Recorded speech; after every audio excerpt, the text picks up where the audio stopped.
Good day, everybody. Father O'Connor with the penultimate good night. God bless with Father O'Connor. This is tomorrow night, be my last one. So I come to you today from my Adoration Chapel because I think it's the last time you guys will see it. So today I have Mass, but tomorrow we'll be in church at the main altar because we open up for Mass tomorrow. And I look forward to seeing many of you there. You'll be able to receive Jesus in the Holy Communion. And it'd be a great opportunity just to see everyone, but also be united around the best place we could be, around the altar, Lord Jesus. So I think I gotta give you one last shot of chapel before I sign off tomorrow with these videos, because this is one of the most important places in my life.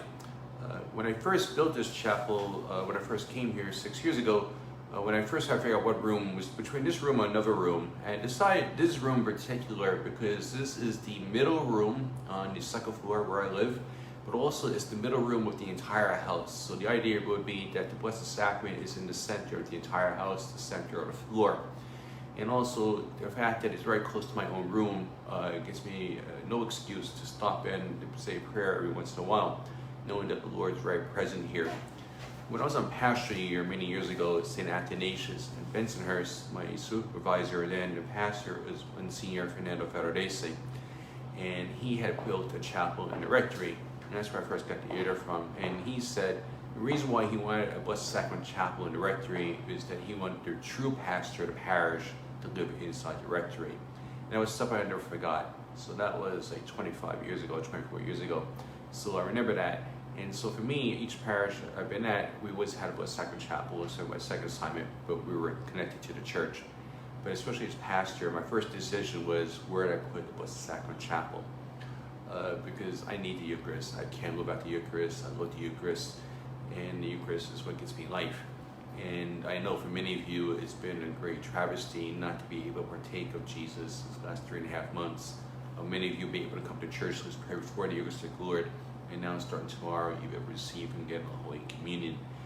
As I celebrated every Mass at this altar with the sisters, even when we were in church for the month of May, you were definitely with me at the altar because I prayed for the people of the parish every day, and I prayed for everyone who's been watching us on social media during these last 3.5 months.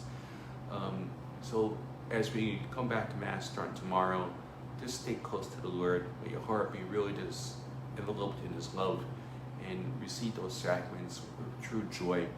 And don't forget this time of fasting you had when you were not able to receive Jesus. Don't take any Sunday for granted.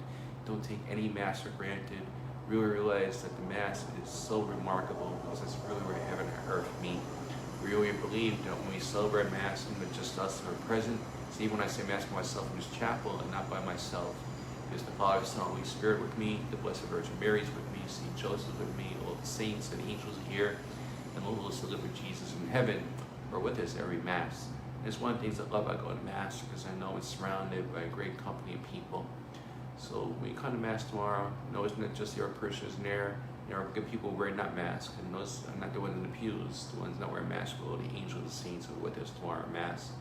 So if you're not able to come tomorrow, or you don't feel comfortable coming to Mass yet, that's okay. Keep watching us. We'll keep live streaming. It's going to be kind of a permanent thing now. And tomorrow might not be so good quality, but by the end of the week, when the new video system is in place, it should be great. And so I look forward to seeing more. So good night. God bless. In the name of the Father, and the Son, and the Holy Spirit. Love you. Miss you. See you soon.